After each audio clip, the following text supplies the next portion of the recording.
Hi everyone! This is Carla from Shopping Apps Tips PH at welcome sa aking YouTube channel. Sa video na ito ay i-share ko po sa inyo ang aking tips and tricks para dumami ang ating sales this coming 4/4 Shopee sale. Kung gusto mong malaman, keep on watching! Okay, punta po tayo sa ating Shopee app. And then, Me icon, My Shop, and then Marketing Center. So, yon. Dito sa Marketing Center ay makikita po natin dito ang discount promotions, vouchers, My Shop flash sale, follow price, bundle deal, add-on deal, free gift. So, lahat ng itong mga tools ay gagamitin natin para magkaroon tayo ng maraming sales this coming 4/4 Shopee sale. So, unahin po natin gawin ang discount promotions. Mag-create po tayo ng new discount promotions. So, ang ilagay po nating discount name ay 4/4 Shopee sale. Ayan. And then, start time ay palitan po natin yan. Palitan po natin siya ng April. April 3. Ayan, para April 3 pa lang, meron na agad tayong mga buyer. So, yung time ay palitan din po natin ng morning. Ayan.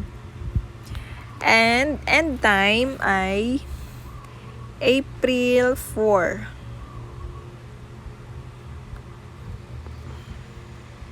Gawin nating 23.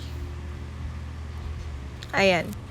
And then, maglagay din po tayo ng discount. So, for example, ay 5%. Maximum bundle purchase limit. So, pwede po tayong maglagay dyan ng 1 hanggang 5.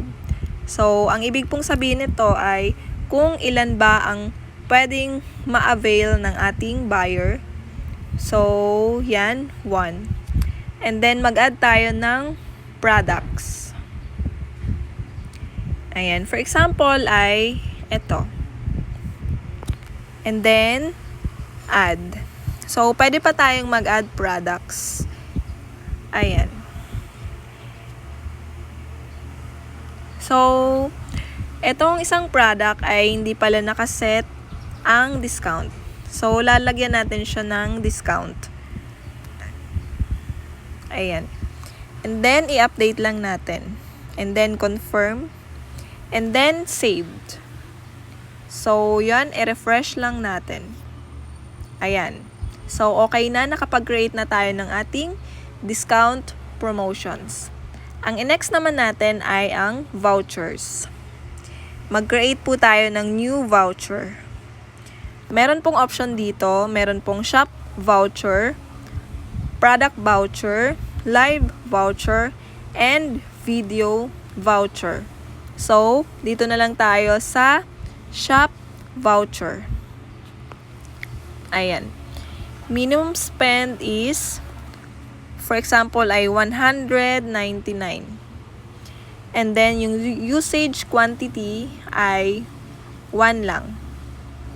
Ay, sorry, makakalimutan ko ang discount amount.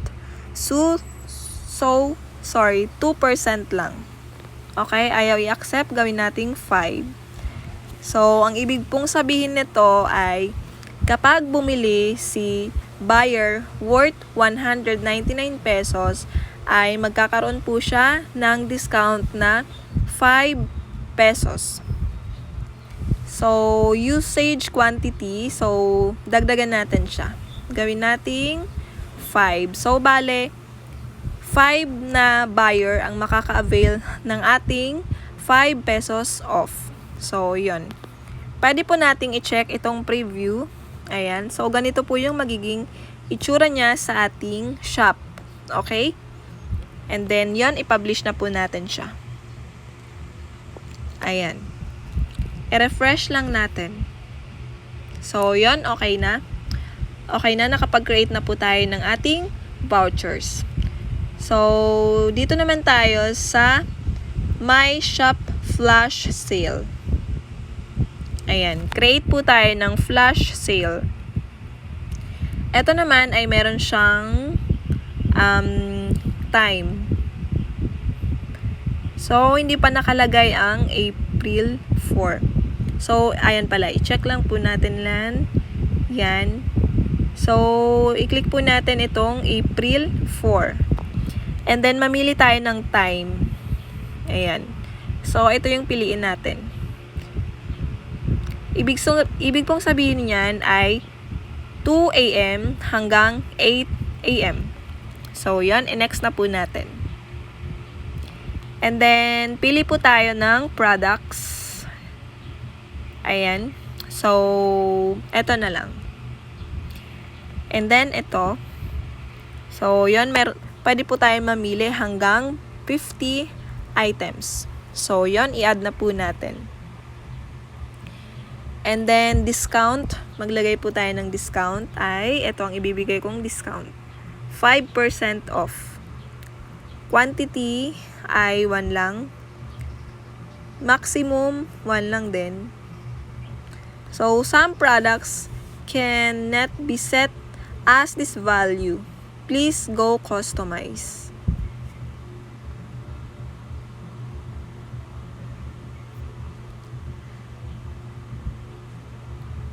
Customize.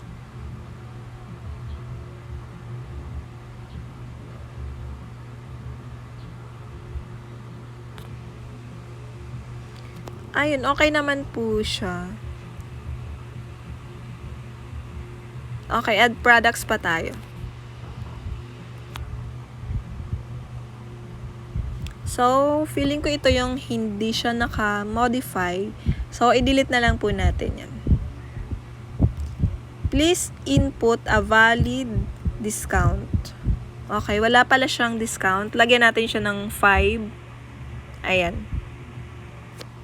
So, yon. I-save na po natin siya. Save ulit. So, yon. Created successfully. So, yan na siya. So, yun. Nakapag-create na tayo ng ating flash sale. So, dito naman tayo sa follow price. Create follow price. Voucher name ay 44 Shopee sale. Start time, palitan po natin yan ng April 4. And then end time. So, dito sa follow price ay medyo mahaba-haba. Pwede siyang 6 months. So, yon. Yan na lang po. Hindi na lang po natin baguhin itong September 25. Okay?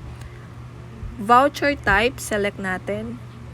So, meron pong voucher type, discount by fixed amount, and then discount by percentage, and then coins, cashback. So, dito na lang po tayo sa discount. Fixed amount.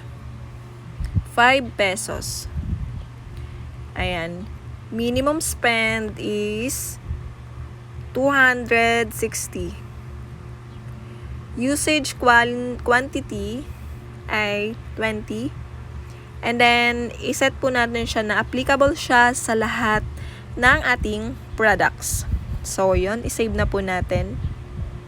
So, yun. Successfully. Okay. Nakapag-create na rin po tayo ng ating follow price. And then, dito naman tayo sa bundle deal. Ayan. Create po tayo ng bundle deal. 44 Shopee sale ulit. Ayan. And then, yung start time ay palitan lang natin ng April 4.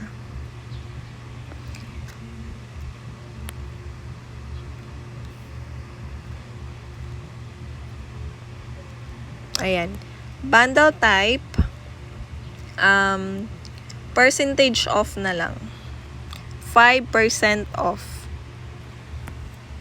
And then, mag-add products tayo.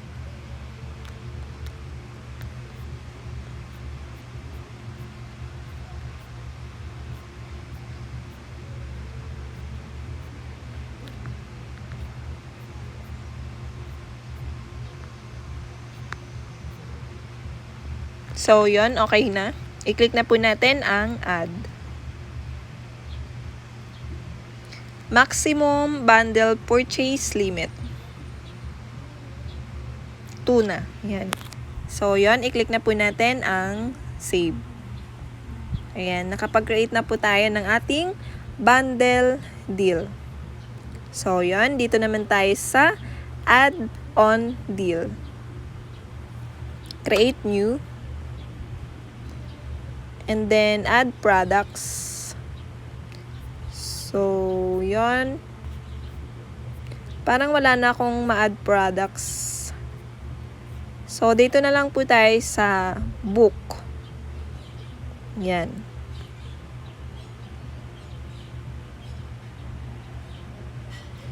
Set add-on products.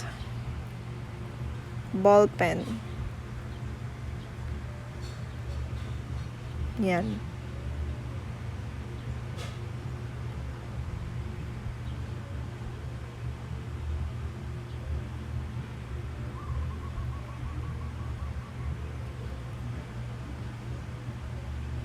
So, yon. Yung ginawa ko po ay, yung ball pen ay ang original price niya ay 25. Since naka-add-on price tayo, magiging 23 pesos na lang siya. So, yon i-publish na natin. Palitan muna natin ang start time. Gawin nating April 4 to April 28. So, yon okay na. Nakapag-create na tayo ng add-on deal. I-refresh lang natin. So, yan. Okay na. And then, try naman natin itong free gift. So, yon meron akong na-create na free gift. So, okay na po yan kasi valid naman siya hanggang November 3, 2025. So, yon. So, ito rin po pala yung mga ginagawa ko para magkaroon ako ng mga buyers dito sa Shopee. So, that's it. I hope meron po kayong natutunan sa video nito. Kung meron, please like, comment, and subscribe. Thank you for watching. Bye for now.